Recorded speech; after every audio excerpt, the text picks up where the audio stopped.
Pedro. Buenas tardes a todos.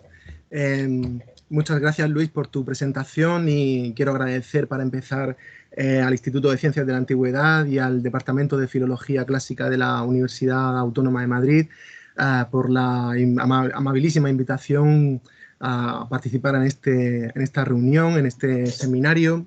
Y quiero también felicitar a los organizadores, a ti también, Luis, sobre todo, por la estupenda idea de hacer un seminario con esta temática que, como han dicho los colegas, pues no concita demasiado público, pero el público es entusiasta y es un campo de estudio pues muy fértil y muy interesante. Voy a compartir unos textos que ya he colgado por si alguien quiere profundizar en ellos más adelante en la sección de archivos. Voy a ver si, Luis, si hago bien esto, lo de compartir, ¿vale? Si no, guíame tú. ¿Puede ser que esté compartiendo ya? Vemos ahora mismo, vemos tu pantalla, sí. Sí, vale. Y ahora también, ¿verdad? Sí. Perfecto. Pues fantástico. Bueno, el objetivo de mi intervención es, como dice el título al que le he puesto a la charla, es la revisión de uno de los tópicos propios de la teoría musical en Grecia, como es la vinculación entre música, alma y virtud. Se trata de una conexión que adquirió sus primeras manifestaciones en la República de Platón, en otros lugares también, pero principalmente, y para lo que a nosotros nos interesa aquí esta tarde, pues vamos a acudir a este diálogo, y que además de convertirse en un motivo de la filosofía de época imperial, alcanzó su formulación más completa y sofisticada en los tratados musicales de Aristides Quintiliano y de Claudio Ptolomeo, que son los tratados donde esta idea, esta conexión va a tener su versión, como veremos al final, más sofisticada. Lo que haré será pues un recorrido muy rápido desde el origen de esta vinculación de los elementos y de los ámbitos que he dicho, comentando su evolución mediante unas escalas que inevitablemente pues serán muy rápidas y muy breves en algunos autores relevantes. Así que me he seleccionado y voy a comentar unos textos de Plutarco, de Plotino, también ciertas noticias de la escuela estoica, sobre todo el estoicismo medio, y por fin terminaré con Aristides Quintiliano y Claudio Ptolomeo, pero muy brevemente. Bien, la conexión entre alma, la música y el ethos se suele vincular a la temprana especulación numerológica de los pitagóricos. Así, por ejemplo, Filolao de Crotona, en el fragmento 44a de Diels Krantz, afirma que el alma es una crasis. Los conceptos que se asociaban a esta mezcla eran, al parecer, los de las relaciones numéricas, entendidas en griego como logoi, y sobre todo la purificación, la catharsis. Debemos llamar la atención sobre el término catharsis porque en un escolio a la Ilíada, que tienen ahí en pantalla, en el texto número 1, al canto el 22º, el escolio al verso 391, pues este escolio nos dice que hasta los pitagóricos la musique, aunque en el escolio no se ve, en el texto que he seleccionado no se ve, mejor dicho, se refiere con la antigua música no a la anterior del ditirambo, sino a la trinética, que es el contexto en el que se mueve el escolio. La musique era llamada así catharsis, dice la antigua música, hasta la llegada de los pitagóricos, era muy admirada y se llamaba simplemente catharsis, nos dice esta noticia del escolio.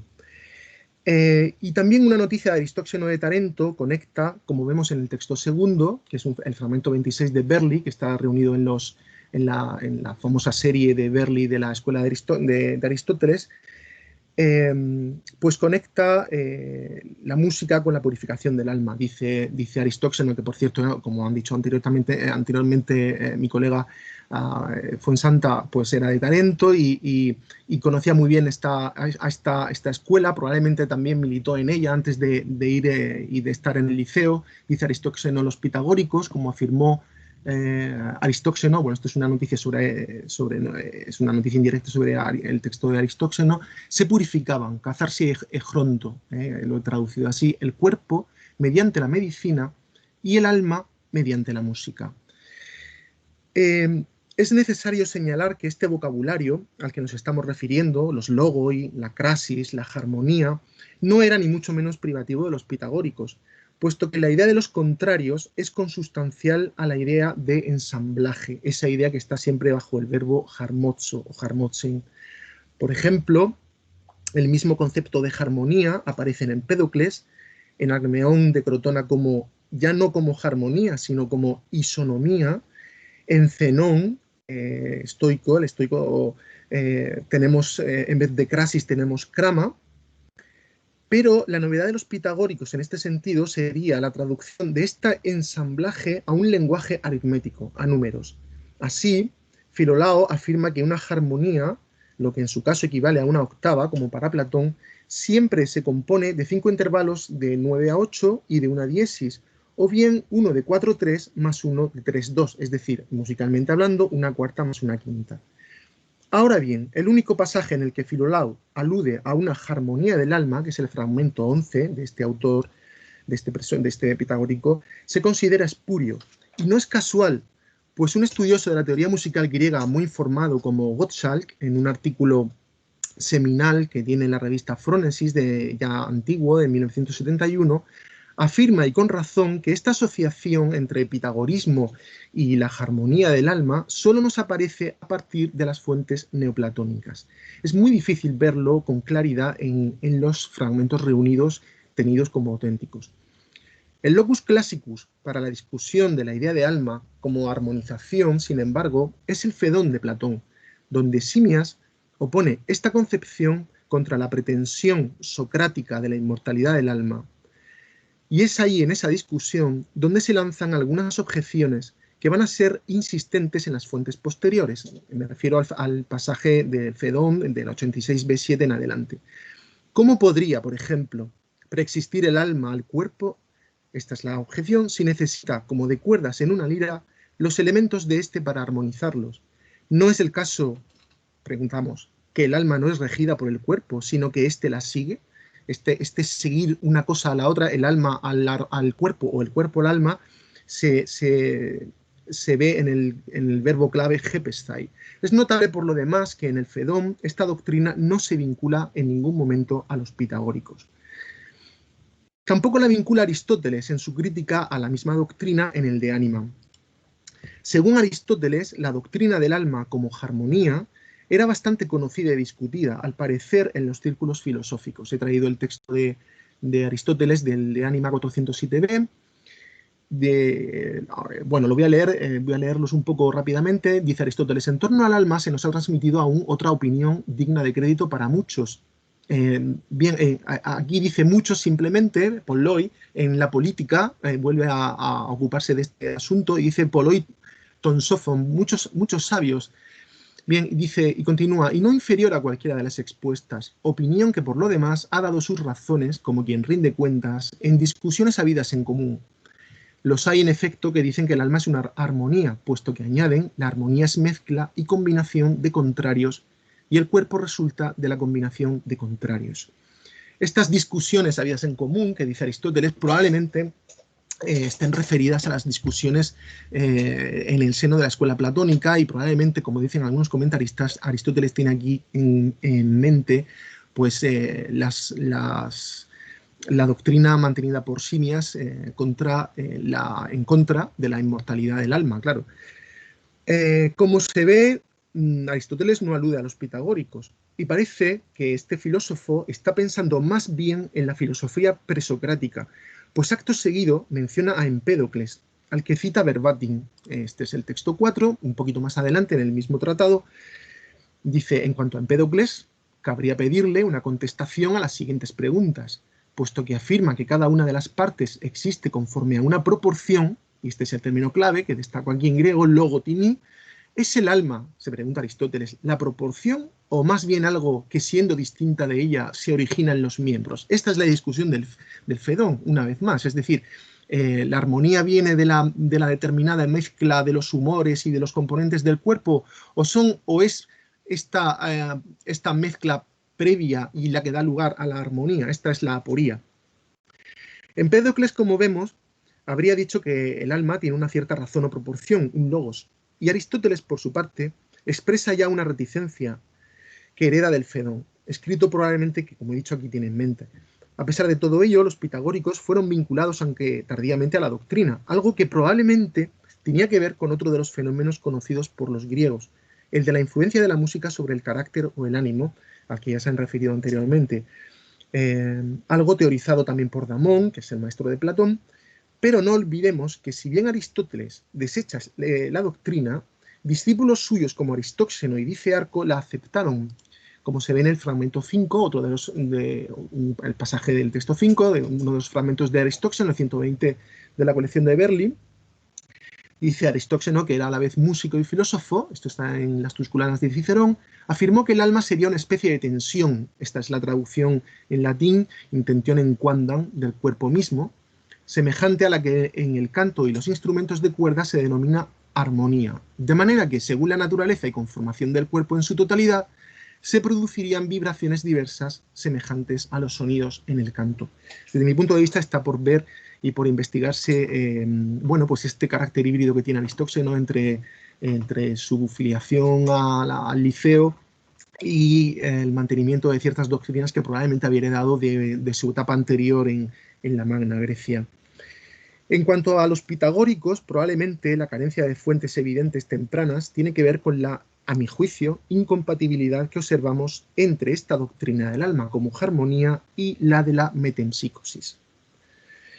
Bien, pues una vez hechas estas apreciaciones iniciales sobre la idea de armonía y su conexión con la psique en la Grecia más temprana, propongo un viaje que comienza en Platón porque es el filósofo que va a integrar la doctrina de la influencia musical en el alma vía Damón en su exposición de las Aretai y que recoge la numerología pitagórica en el Tineo. Platón va a formular además una teoría política basada en la distinción de clases que a su vez se fundamentan en un predominio de una zona del alma caracterizada por una virtud. En la República, Platón divide el alma en tres partes, y aquí he seleccionado este texto que quizá, aunque esa división permea toda la primera parte de la República, en este pequeñito texto que les traigo, pues quizás es donde mejor se ve esta tripartición típicamente platónica. Dice Platón, aquella por la cual el alma razona, aquella parte, la denominaremos raciocinio, es el meros logisticón en griego, mientras que aquella por la que el alma ama, tienes hambre y sed, es la irracional y apetitiva, epicimeticón.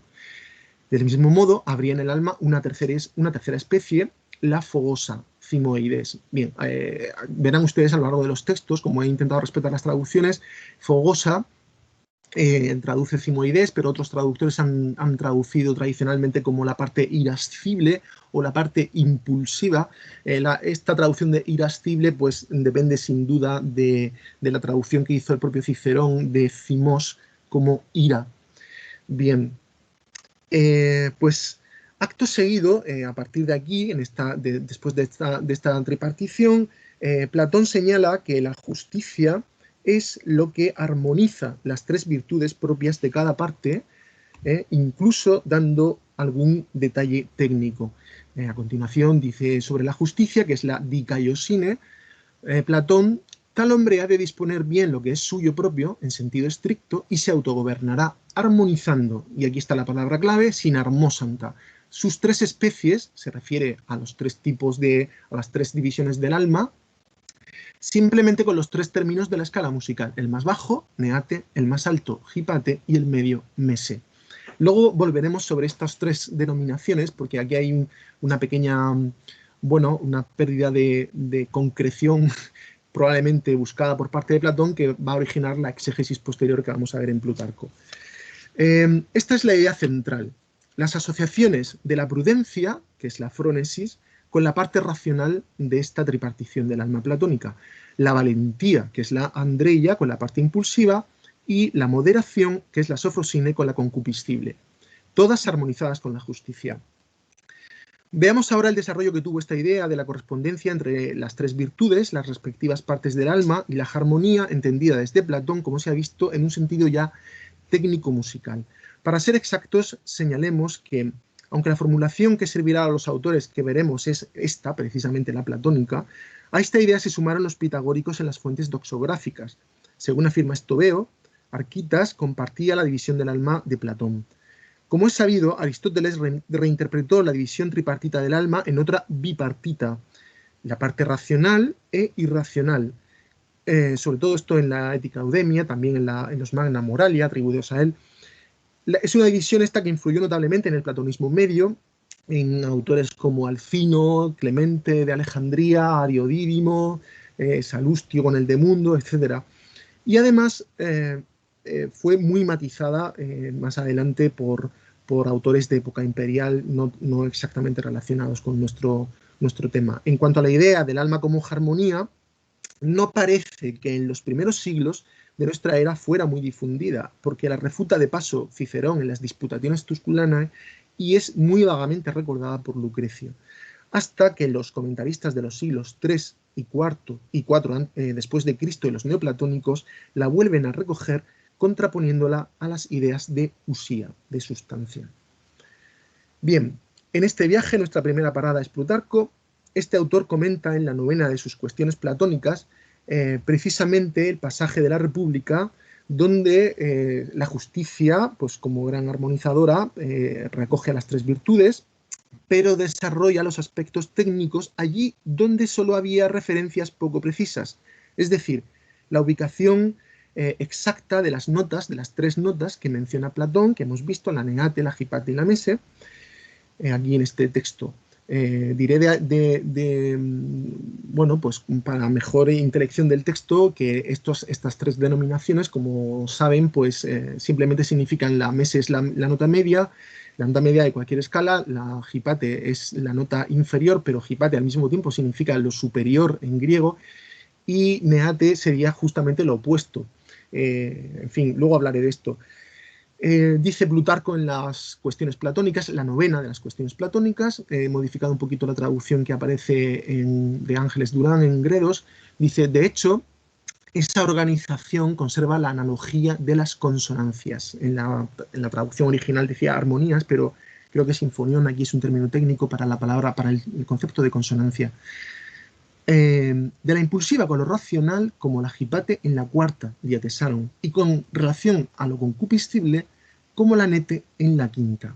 Y de lo racional con relación a lo concupiscible, pues como la Hipate con relación a la Nete en la octava. Es decir, es un poco prima facie galimatías el texto, pero lo único que hace Plutarco, como ahora diré, mostraré en un pequeño esquema, pues es hacer una articulación a base de consonancias entre las tres partes del alma, y a fortiori pues entre las tres virtudes principales expuestas por Platón.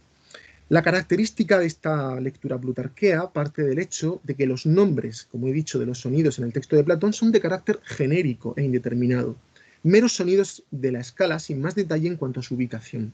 Precisamente esta vaguedad es la que provoca las dudas de exégesis.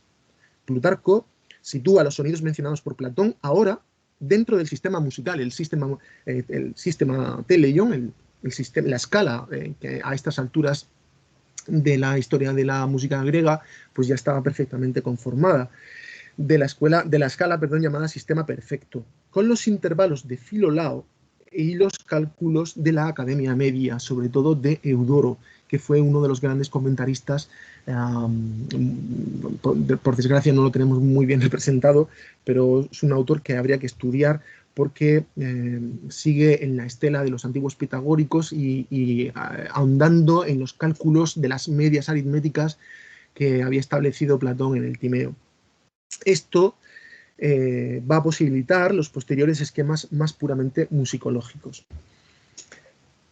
Ahora, creemos, es cuando es interesante observar, al hilo de la aportación de Plutarco, otra aportación que suma elementos a los que hemos visto en este autor, esta vez sí integrando las aretai, cosa que no había hecho Plutarco en el texto que hemos presentado. Para ello, damos un salto temporal de 3 siglos con el comentario a la República de Proclo, que es el texto 9. Proclo, en este texto, pues lo que hace es aceptar el esquema de Plutarco, pero incorporar las virtudes que toma exactamente de Platón. Dice Proclo, la razón tiene como virtud propia de su gobierno la prudencia, el deseo, es decir, la parte, el meros epicineticón, que tan solo recibe el gobierno, de la parte racional se entiende, tiene la moderación. La parte impulsiva, que conforme a la naturaleza gobierna y también es gobernada, la valentía. La moderación, gobernada por la razón, hace una armonía de octava a través de los tres términos, razón, deseo y valor. La parte impulsiva hace una cuarta, la racional respecto a la impulsiva una quinta y la impulsiva respecto a la concupiscible una cuarta. En realidad está repitiendo el esquema de Plutarco, salvo con la incorporación del ámbito ético. Proclo, a continuación de este texto que les he seleccionado, ofrece toda una batería de vocabulario técnico tomado del pitagorismo antiguo. Por ejemplo, la palabra silabé para la cuarta en vez de la más clásica diatesaron, que es la que toma Plutarco. Lo que hacen, pues, Plutarco y Proclo es fijar un esquema en el que la octava se compone de intervalos consonantes. Este es un esquema que intenta recoger las aportaciones de Plutarco y Proclo. Como ven, tienen en azul las tres virtudes, que junto con la justicia serán las virtudes cardinales ya en el periodo cristiano. Y entonces, pues observamos que entre la prudencia y la valentía hay un intervalo de quinta, igual que lo hay entre la parte racional y la parte impulsiva. Y, a su vez, entre la valentía y la moderación, pues hay un intervalo de cuarta, igual que hay un intervalo de cuarta entre la parte impulsiva y la parte concupiscible del alma, de la psique. Todo ello haría una octava, porque sumados un intervalo de quinta y un intervalo de cuarta, pues tenemos una octava, que es la consonancia perfecta.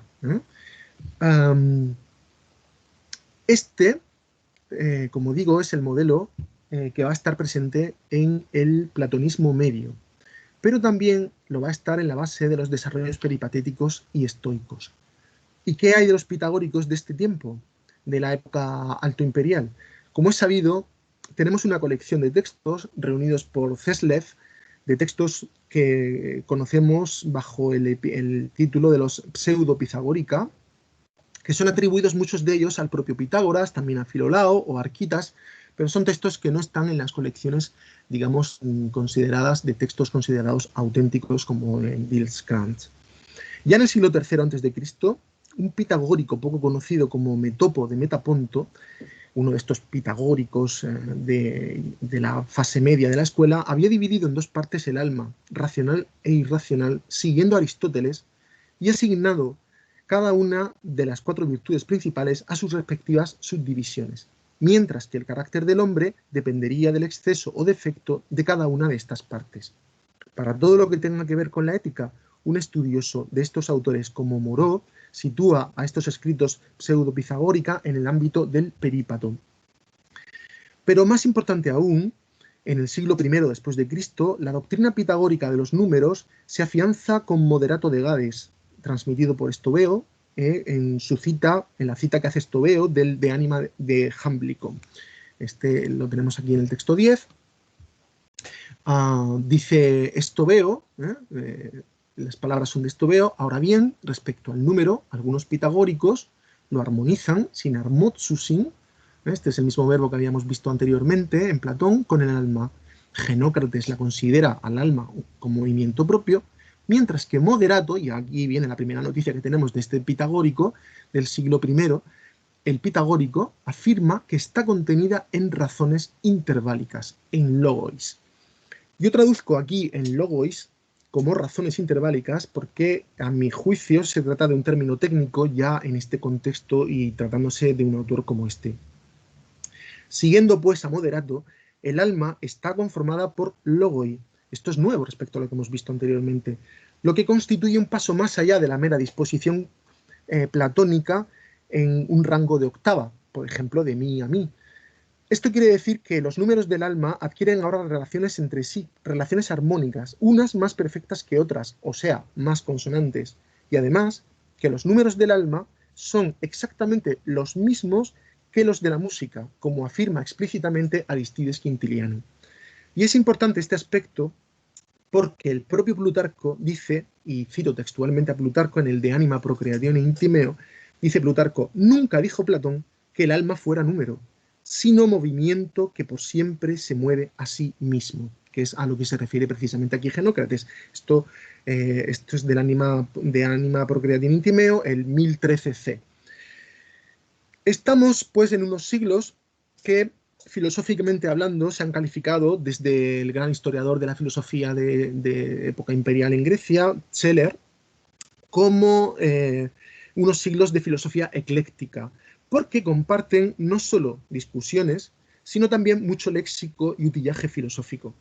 Por ello, el estoicismo también aborda la cuestión que nos ocupa.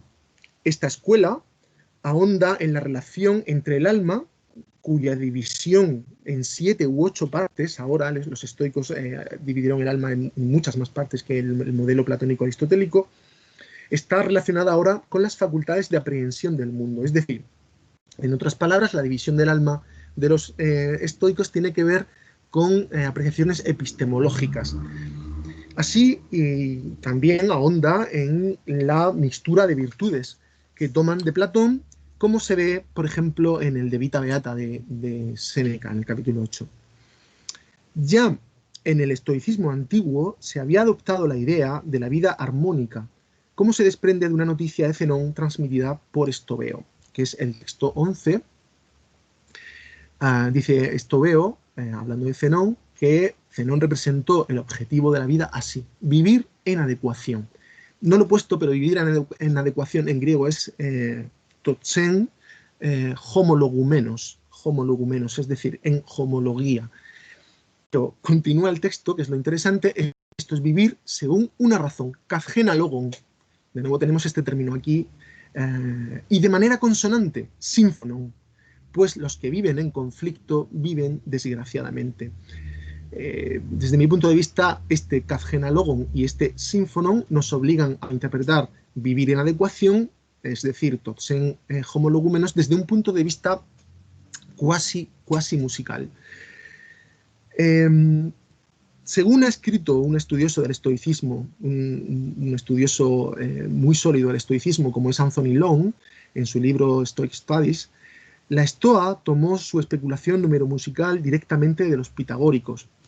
Diríamos de pasada que esta afirmación podría ser matizada porque, por ejemplo, en Diógenes de Babilonia, que es un estoico de primera hora, pues no hay rastro, a mi juicio, de esta especulación pitagórica. Y, bueno, habría dado con la noción de orthos logos. Este orthos logos, que es una expresión que ya encontramos, por cierto, en Aristóteles, pero menos desarrollada. Bien, pues este logos, este orthos logos estoico, es entendido por esta escuela como inherente no solo a la virtud, sino también a las estructuras matemáticas de la música, y es expresado en la ética estoica como los números de la virtud, los numeri virtutis. Estos números son los del logos, por tanto, en otras palabras, el intervalo musical. Según Cicerón, en el De Finibus, en el libro tercero, la vida virtuosa contiene números. Dice Cicerón, leo el pasaje, dice: acciones rectamente hechas, pues los estoicos las llaman catorzómata, y contienen todos los números de la virtud, omnes numeros virtutis. Estos números, bien, pues estaríamos aquí de acuerdo con Long en que serían los mismos a los que se podría referir un pitagórico de la misma época que Cicerón como moderato. El orthos logos estoico, de acuerdo con Diógenes Laercio, en el libro séptimo, en 786, consiste en una vida correcta y armonizada, en armózonta. Esta es la interpretación que hace Diógenes Laercio de este orthos logos.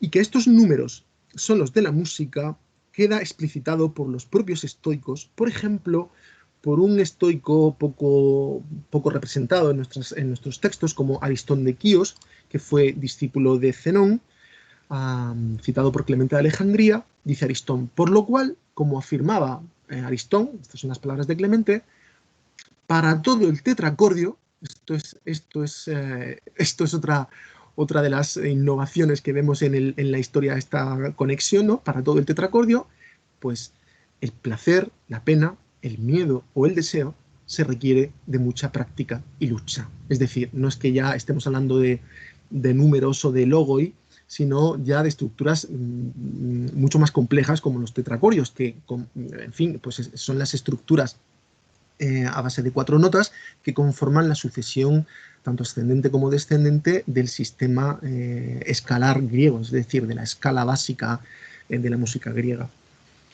Las virtudes pues quedan referidas a un tetracordio, que es un esquema típico del sistema musical griego.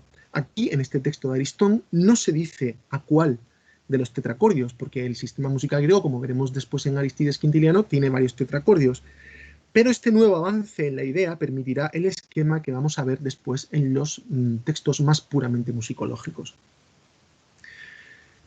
La característica más sobresaliente de la doctrina estoica sobre la virtud es su insistencia en la prelación y la subordinación de unas virtudes respecto a otras. Para esto se emplea el verbo hipotatestai o hipotasestai, es decir, estar ordenadas unas respecto a las otras, siempre teniendo como primarias las 4 virtudes destacadas por Platón. Así, según esto veo, citando fuentes estoicas, cito a Estobeo, dice: subordinadas a la justicia están la piedad, la sacralidad, la honestidad, el buen trato, el trato honesto.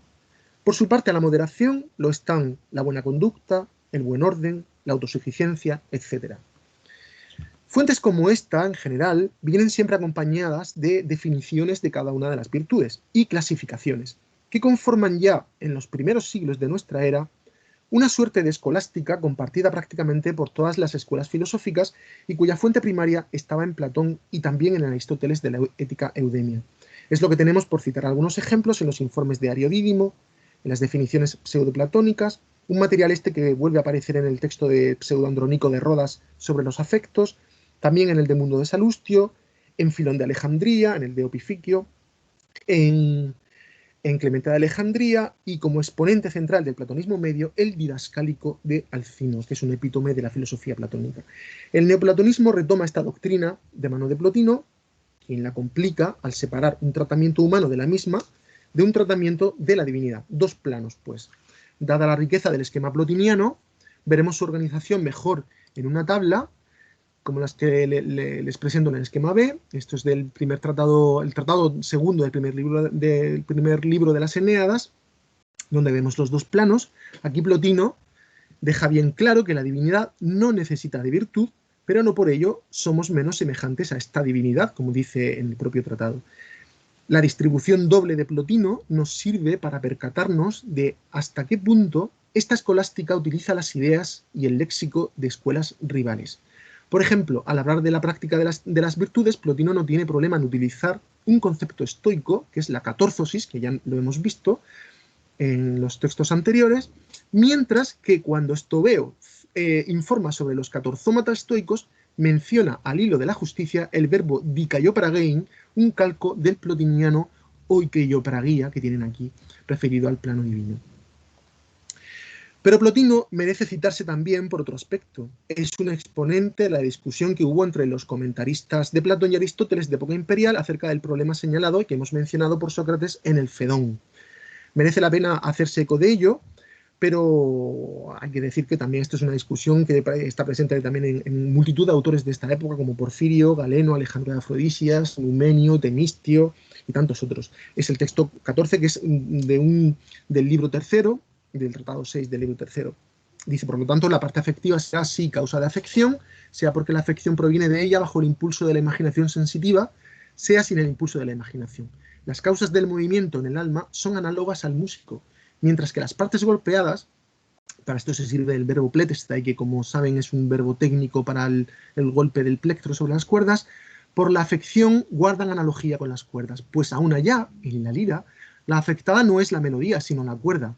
No obstante, la cuerda no se movería, aunque el músico lo quisiera, si la melodía no lo ordenara. Es decir, de nuevo se plantea aquí la prelación entre armonía y mezcla de los componentes del cuerpo, y para Plotino es el alma el que dirige la mezcla o la crasis. Plotino sí que toma partido en esto. Todo este material, por fin, llega a la tratadística musical, que con sus antecedentes lejanos como el de Damón de Oa, elabora uno de esos correlatos de que tanto gusta, como el de la música y la disposición de los astros, la música y los elementos gramaticales, etc. En este caso, hay 2 textos que merecen nuestra atención. El primero de ellos es el capítulo 16 del libro 3 sobre la música de Aristides Quintiliano. No he traído el texto porque es un poco largo, pero se lo he resumido en este esquema. Aristides Quintiliano es un autor de fecha incierta. La horquilla que se maneja es una horquilla muy amplia porque abarca desde el siglo II después de Cristo al 4 después de Cristo. En esta horquilla habría vivido Aristides Quintiliano. Lo importante para nosotros es que Aristides es muy fiel al modelo platónico de la República, como vemos en este esquema, es decir, se recogen las 4 virtudes y profundiza a su vez en la estructura del llamado sistema perfecto mayor, que es la escala básica en Grecia, que tenía 2 octavas. Aristides está utilizando, si es que no es su propia elaboración del material, la misma fuente que un escolio a este diálogo de Platón, un escolio a 443D, con una disposición, si no idéntica, muy similar sobre los tetracordios.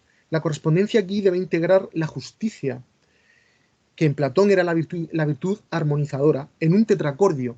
Lo tenemos aquí en el tetracordio Sinemeno, que en este caso, pues lo que va a hacer va a ser que la justicia va a quedar integrada en la lista de las demás virtudes sin tener un lugar destacado, porque en realidad, pues bien, hay que manejar todos los tetracorios del sistema. Es notable que un par de veces el autor insiste en que se puede hacer tal paralelismo, estos paralelismos que estamos hablando aquí, entre las partes del alma, entre los tetracordios de la música, las virtudes, paralelismos que por otra parte tenían sus correlatos, por ejemplo, con la luna o con las estaciones, etc. Dice Aristides Quintiliano, sin caer en el absurdo. Esto es importante. ¿Hasta qué punto esto era tomado en serio, ¿no? Dice Aristides Quintiliano literalmente uc atopos, es decir, sin quedar fuera de lugar esto, ¿no? Ptolomeo luego a su vez dirá eikotos, o sea, con verosimilitud, ¿no? Estas expresiones denotan el carácter extraño que tal especulación podría tener para la filosofía no vinculada directamente a la música. Por ir terminando, me quiero referir, por último, al esquema más complejo de todos, que es el esquema que presenta Ptolomeo en el libro 3, capítulo 5 de sus Harmonicaos, su armónica. Aquí, a diferencia de Aristides Quintiliano, la organización musical no es ya por tetracordios, sino mediante los intervalos consonantes que están aquí, el de octava, el de quinta y el de cuarta, pero no subsumidos entre sí, sino que cada uno está como separado, es decir, la octava no subsume aquí o no incluye a quinta y a cuarta, sino que va por su parte, aisladamente. Diremos de paso rápidamente que las partes del alma son de 2 tipos para Ptolomeo. Aquí en la parte izquierda del esquema tenemos la división típicamente estoica, la parte posesiva es el meros hecticón, mientras que las partes del alma, más aquí a esta parte del esquema, pues es la división tradicional de Platón. Hay 2 apreciaciones que hacer aquí, a mi juicio. En primer lugar, la idea de que el sistema teórico musical está basado en estructuras paralelas, como he dicho, y aquí adquiere su máxima expresión. Y en segundo lugar, respecto a las virtudes, Ptolomeo se basa en los escritos que forman parte del milieu de ese tiempo y que ya he citado: Alcino, Andronico, Salustio con el de Mundo. Y desde mi punto de vista, pues aquí lo interesante de este esquema es que en una de estas estructuras paralelas, pues Ptolomeo introduce una última vuelta de tuerca a toda esta herencia cuando introduce la noción del criterio de conocimiento, que es el del llamado en griego criterion tesaleceias, que es un debate filosófico típico de la época imperial, dados los embates de los escépticos contra todas las escuelas filosóficas. En otras palabras, el eclecticismo no sería sino una forma de defensa contra ataques como los de Sexto Empírico, pues las carencias de la propia escuela filosófica se solventaban con conceptos y léxicos tomados en préstamo. Entonces, de modo que tenemos aquí como formas de conocimiento para la adquisición o la aprehensión de la realidad, pues una batería de conceptos, muchos de ellos tomados de escuelas rivales. Por ejemplo, tenemos aquí la representación que es la fantasía cataléptique, que es un concepto que aparece en Galeno, aparece bueno, pues en los Placita Philosophorum aparece como un típicamente estoico,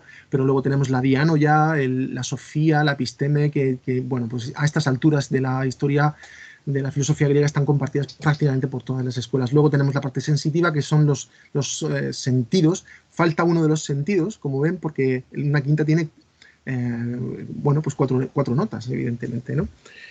Bien. Aquí tenemos a la derecha del todo la justicia como gran armonizadora. De nuevo se recoge aquí contra Aristides Quintiliano, se recoge este concepto de justicia como la que sinarmotzi todas las virtudes y todo el esquema que hay aquí tan complejo. Concluyo, en suma, estamos ante una organización del material que fue articulándose de manera variada según las escuelas de pensamiento y desarrollado al máximo por la teoría musical. Esta síntesis estaba expedita a partir de la doctrina presocrática y médica de la unión de contrarios combinada con la del ethos musical de Damón, así como a partir de las relaciones que estableció Platón entre los meretes psiges, las partes del alma, y las distintas clases sociales y su correspondiente etología. Esto, asimismo, se puede interpretar como un resultado de la mímesis entre los diferentes ámbitos de la vida y de la vida humana y de las prácticas de los sofoi o de los filósofos. Por otra parte, en este tiempo, caracterizado por el comentario como forma de expresión filosófica, y este es el tiempo del gran Alejandro de Afrodisias, marcó una época en esto, hay ya un consenso general en el hecho de que la clasificación de las virtudes, sobre todo esas que después se conocen, como he dicho, como cardinales, se deduce de la estructura del alma y tienen que ver con la relación del hombre con el mundo epistemológicamente, de modo que el predominio de una de sus partes sobre las demás indicará el ethos del individuo y la armonía de su alma, al tiempo que sus posibilidades de conocimiento. Y termino. Muchas gracias a todos por su interés y su atención. Gracias, Luis. Muchísimas gracias. A ti, Pedro. Fantástica, como siempre. Muchas gracias. Me llama mucho la atención, claro, que manejando conceptos tan difíciles y tan complejos, pues se da cuenta de cómo deberíamos hacer una revisión de todas las traducciones que están ahí, bueno, pues a disposición de nosotros para trabajar, que fueron traducidas por filólogos con conocimiento musical, hechas por supuesto con conocimiento y con muchísima buena intención. Muchas veces confunden más que ayudan. Y bueno, pues el repaso que has hecho a todo el vocabulario, conceptos y demás, me parece fundamental, bueno, pues seguir siempre esas vías de trabajo. No sé si hay preguntas, veo por aquí manos alzadas. Vamos a ver. Daniel, no sé si es la de antes o es nueva. No, no es la de antes, no. No es la de antes, es nueva. Pues pregunta. Bueno, muchísimas gracias por esta ponencia. Escuchar en vivo y en directo al autor de uno de los libros esos de la música de la antigua Grecia, edito en 2012, que leí con mucho interés, que yo tengo mi ejemplar subrayado por entero, pues para mí un gozo. Aparte, me acuerdo en mi tesis, cuando comentaba al principio tenía que comentar un pasaje de Conrad Folk que se refería a la armónica de Ptolomeo, con intento hablar de la existencia de términos de música o no en la antigüedad. Bueno, pues me remitía, no sabía qué edición se estaba remitiendo de la armónica, y yo digo, no, pero yo no he encontrado el pasaje, creo que se refiere a este pasaje y estoy usando la edición de Pedro Redondo Reyes. Pues entonces me siento muy honrado. Quiero hacer preguntas sobre el esquema D que ha puesto. Tanto, sí, un poco. Lo primero es, bueno, es simplemente los valores que hay puestos. Es que no, lo podríamos ver porque yo de memoria no me lo sé. Sí, si quieres puedo, Luis, compartir la pantalla de nuevo y vuelvo si quieres, si tenemos tiempo o como tú. Sí, por ¿Vale? supuesto. Y ahora hasta y media tenemos libre. Quería dejar esto de descanso, pero está perfecto. Sí, enséñalo si quieres. Vale, voy a compartir pantalla, ¿vale? Sería esto, ¿verdad? Dime, sí, dígame. Vale, sí, bueno, esto yo lo he leído verticalmente y horizontalmente, pero no entiendo, es decir, ¿la representación se corresponde con la agudeza o es simplemente un orden de narración o de orden de exposición dentro del libro? No sé. Sí, sí. A ver, el orden que hay aquí en el esquema es el orden que hay en el texto. Vale. ¿Sí? Sí. Y mucho de este orden tiene que ver con dos factores. El primero es que, bueno, en el texto, si usted va a la traducción o al texto griego, verá que cada una de estas virtudes, agudeza, talento, sagacidad, sensatez, bueno, pues están definidas.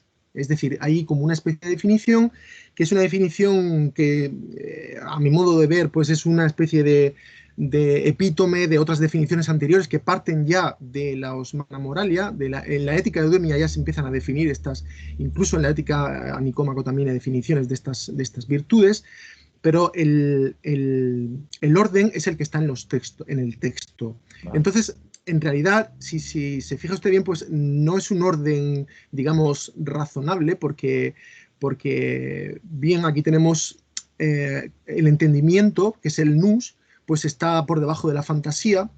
La fantasía, es decir, es la representación como vía de los sentidos hacia luego digamos, la operación que va a ejecutar el nous sobre ese material, pero no hay una especie de lógica interna al ordenamiento. Lo que sí sí hay aquí un eco es de la aparición de estas nociones, de estas virtudes y de sus correspondientes definiciones sobre todo en el de Passionibus, en el Peripazón de Pseudo-Andrónico de Rodas, porque si acude usted a ese texto, verá que están prácticamente en el mismo orden. Es decir, Andrónico de Rodas, a estas alturas sobre todo, tengan usted en cuenta que Ptolomeo trabajaba en Alejandría y probablemente en Alejandría, a primeros del siglo II después de Cristo, lo que había hecho, las ediciones que corrían de Aristóteles a cargo de Andrónico,